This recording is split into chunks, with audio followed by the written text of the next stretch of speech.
Jimmy Carter's legacy is one of unwavering service to humanity. He transformed from a controversial and often misunderstood president to one of the most respected former presidents in American history. His commitment to human rights, global peace, and humanitarian causes has been universally acknowledged, earning him the Nobel Peace Prize in 2002. Carter's emotional journey from the White House to his ongoing work with the Carter Center reflects a man who lived a life of principles, not just politics. His actions have shown that leadership is about service, not power, and that true greatness lies in the pursuit of justice and peace, rather than the accumulation of wealth or fame. So, why do so many say that his political tenure as a president was a failure? Let's dive into the complete history to clear off this controversy on Fox News Controversy Reports.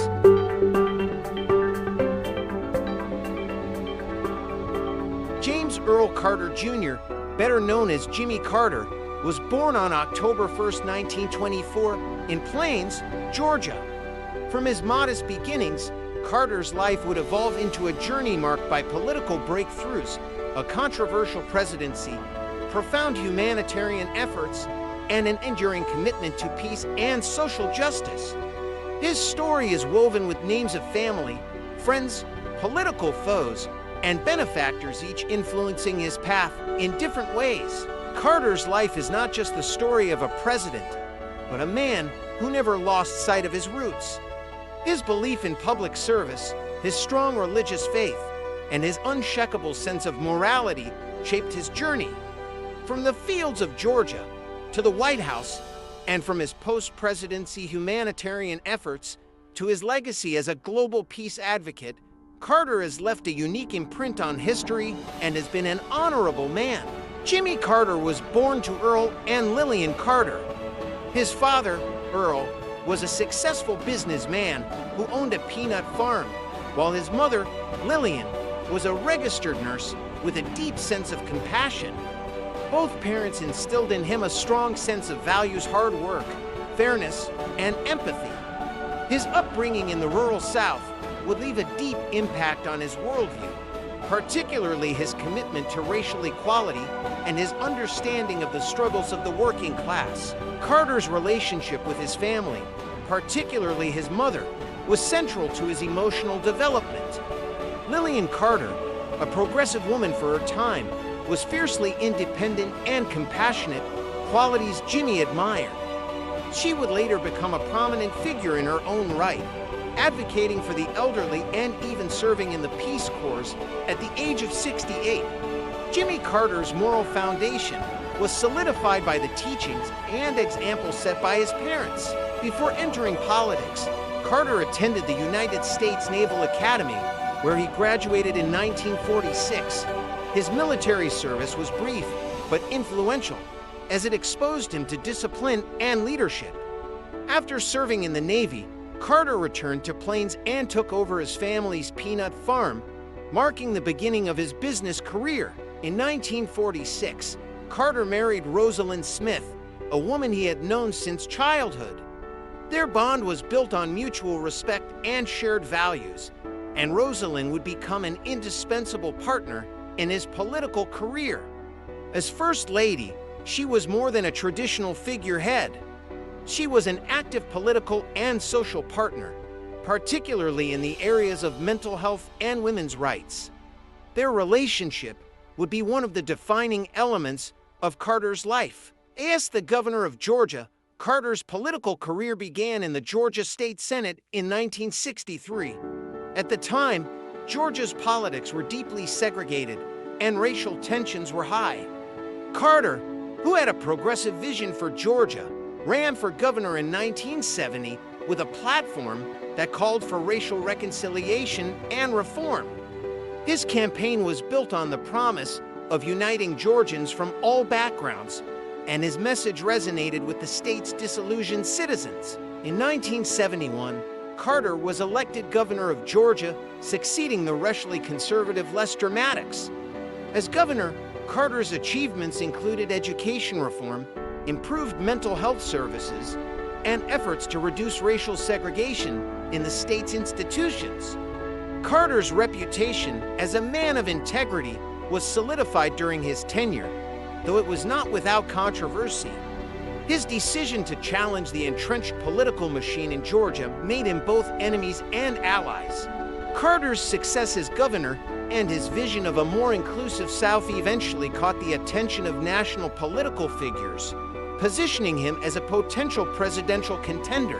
In 1976, Carter took his political ambitions to the national stage, running for the presidency as a Democrat. His campaign was a stark contrast to the scandals and controversies surrounding the Nixon administration, particularly the fallout from the Watergate scandal. Carter presented himself as an outsider, someone who would restore honesty, transparency, and integrity to the White House. His decision to run was bolstered by the influence of key figures, such as his campaign manager, Hamilton Jordan, a skilled strategist who helped craft Carter's populist message. Jordan, along with other key advisors like Jody Powell, would become critical to Carter's rise. He was able to appeal to both moderate and liberal factions of the Democratic Party, emphasizing his belief in government reform, civil rights, and international peace. Carter's opponent in the 1976 election was incumbent President Gerald Ford.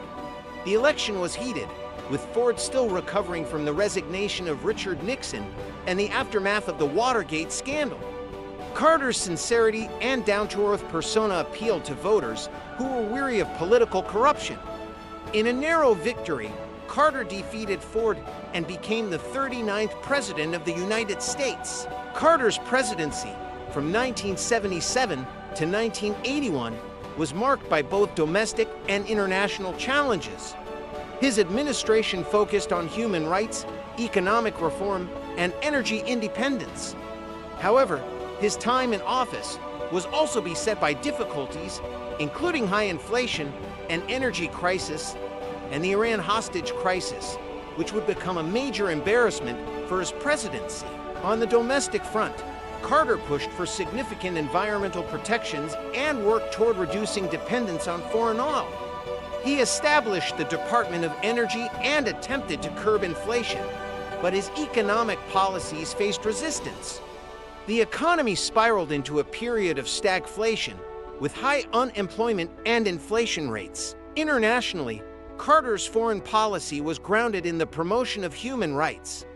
He sought to improve relations with the Soviet Union through the signing of the SALT Treaty and played a key role in brokering the Camp David Accords between Israel and Egypt, which earned him the Nobel Peace Prize in 2002. However, his handling of the Iran hostage crisis, where 52 American diplomats and citizens were held hostage for 444 days, weakened his presidency and led to a sense of national humiliation. Carter's approval ratings plummeted, and in the 1980 election, he was defeated by Republican Ronald Reagan. Carter's political adversary, Ronald Reagan, represented the opposite of Carter's progressive ideals. Reagan's message of restoring American strength and optimism resonated with voters, while Carter's image as a president who could not solve the nation's economic troubles created a political opening for Reagan. After leaving office, Jimmy Carter's impact only grew. Unlike many former presidents who fade from the public eye, Carter became a globally respected figure for his work in humanitarian causes. In 1982, he founded the Carter Center, a nonprofit organization dedicated to advancing human rights and alleviating suffering worldwide. Through the Carter Center, Carter worked to promote democracy, eradicate diseases like guinea worm disease, and mediate peace talks in regions plagued by conflict. One of Carter's most significant contributions post-presidency was his involvement in global peace efforts. He worked on a number of high-profile peace negotiations, including brokering a peace agreement between Ethiopia and Eritrea, as well as working on the conflict between North and South Korea. Carter's unwavering commitment to peace and diplomacy earned him widespread admiration. Carter's efforts to address global issues were matched by his deep commitment to domestic service. He became a prominent advocate for affordable housing, working with Habitat for Humanity to build homes for low-income families. His work with Habitat, alongside his reputation for personal humility, endeared him to millions worldwide. Carter's health in later years has become a topic of national interest. Despite his frail condition, having been diagnosed with cancer in 2015, he has continued his work with extraordinary determination. His survival and continued activism after overcoming his illness further solidified his legacy as a man who would not yield to age or illness in the pursuit of his mission. While Carter's presidency was marked by a commitment to peace and reform, it also saw its share of political rivalry. His opponents in both his gubernatorial and presidential races, including figures like Ronald Reagan, Ted Kennedy, and even some of his own party's leadership, often criticized his methods, his idealism, and his failure to manage certain crises. Within the Democratic Party, Ted Kennedy's challenge to Carter in the 1980 Democratic primaries fractured the party and left deep political scars. However, Carter's political adversaries respected his integrity and commitment to service. Even after his presidency, figures like Reagan, George H.W. Bush, and Bill Clinton expressed admiration for Carter's contributions to peace and humanitarian efforts. May his soul rest in perfect peace. Amen.